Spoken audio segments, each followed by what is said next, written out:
Okay, so let's get straight into it now. So what is eco? Many people say economics is study of money, right? But the truth is it's a little bit more complicated than that. So it's not just about studying money, it's literally about studying decision making. So economics is literally a study of choices. So how are choices made? So if you thought that economics is about studying money, wipe that thought from your mind. We're starting afresh. So let's start off with scarcity, which is probably the underpinning concept of economics. Scarcity literally tells that we have a set amount of resources. So our resources that we have are limited. And then we have unlimited needs and wants in society. So every individual has their own needs and wants, and these are just boundless, so they keep on coming.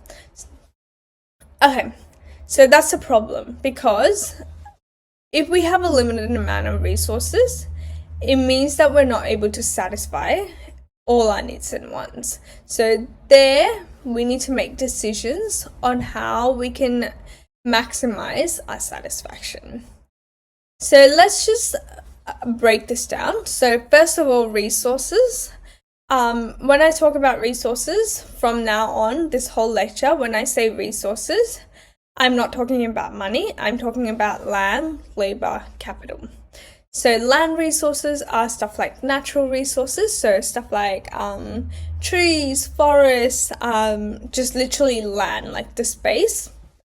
Labor is the work that people do. So for example, an example of a labor resource is like a worker. So someone working in a shop, that's an example of a labor resource. Finally, capital resources, that's more like the machinery, the equipment that's used in the production process. So for example, let's say I'm working on a farm producing apples. The land resource is obviously the land that the farm takes up. Next, so land resource, so like the soil, the land, and so on.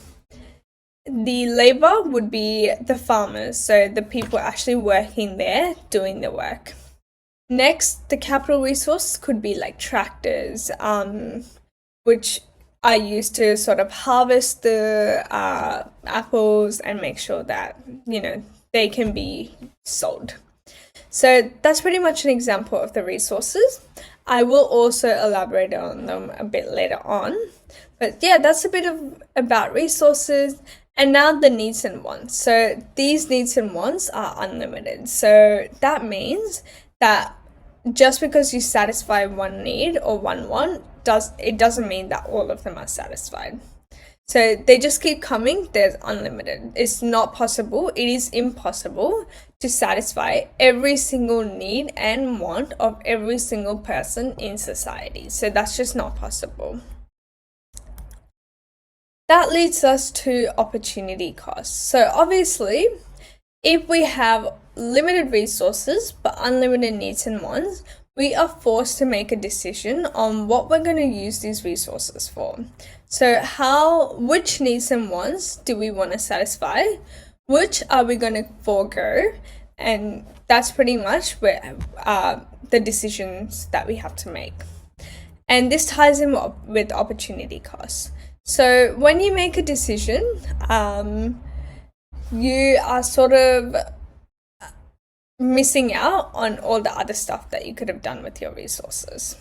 And that means opportunity cost. So opportunity cost is the value of the next best option. So every time we make a decision, we want to minimize our opportunity cost. So we want to make a decision that's so good that the opportunity cost or the value of the next best option is not as high as what you actually chose. Next, utility or satisfaction. So utility literally means how useful something is, and satisfaction is like how happy you are with the product. So if you make a decision, you really want to maximize the usefulness of that decision. and you want to maximize how happy you are with it. So for example, actually this is a good example here. So let's say I'm trying to choose from bubble tea. So this is like very, very small scale economics.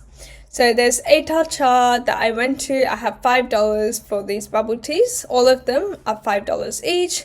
I have $5 in my pocket, and I need to make a decision on where I'm going to spend my $5. Will I spend it on a mango tea with white pearls? Will I spend it on a passion fruit green tea? Will I spend it on a royal pearl milk tea? So that's my dilemma. Now I need to decide which am I going to buy. So obviously the one I'm going to buy is going to be the one that I value the most.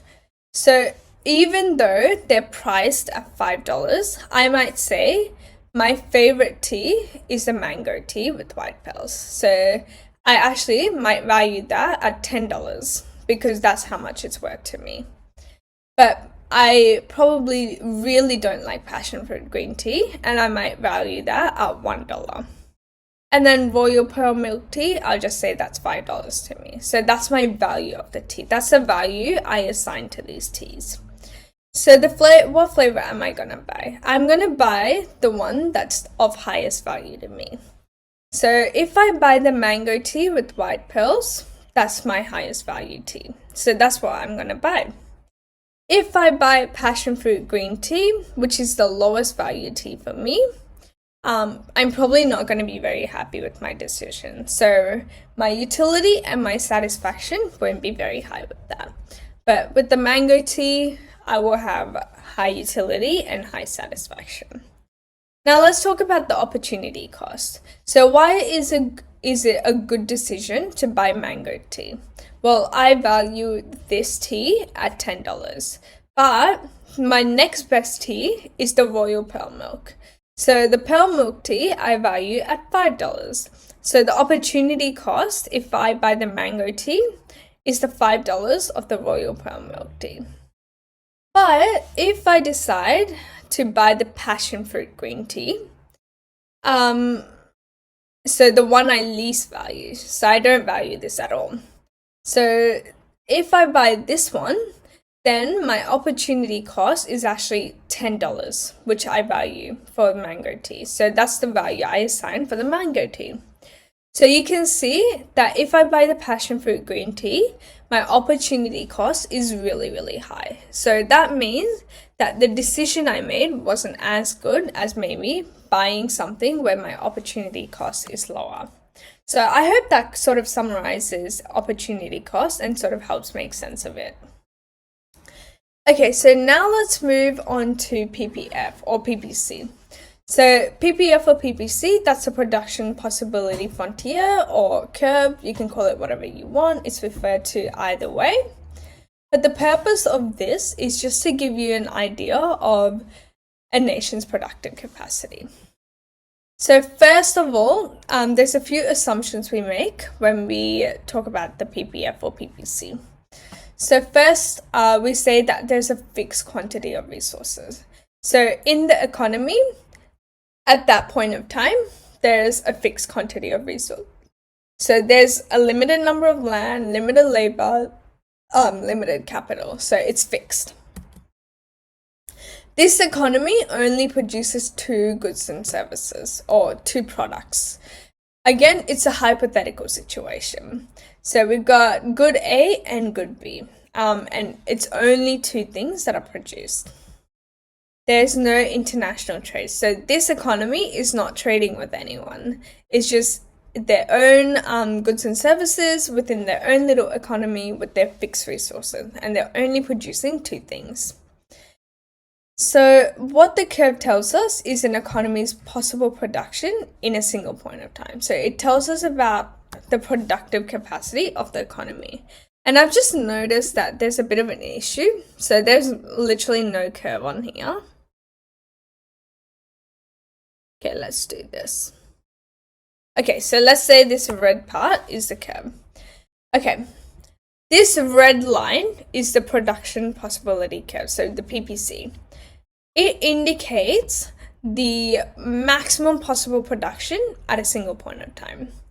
So at the point X, which is intersecting with the curve, this point, we're on the curve. It means that we're producing to our maximum productive capacity. But point Y, that's inside the curve. So that means that we are producing less than our maximum productive capacity. So Y and Z. So we're producing less than that. We have spare capacity, we have spare land, spare labor, spare capital, and we're not producing to our maximum capacity. And finally, let's say we had a point here. So let's say we had point A here. Let's say it's right here. At point A, it's outside the PPF. So it's actually not possible to produce at point A. So because it's outside the PPF, we can't produce outside our full capacity. So that's why we can't produce outside A.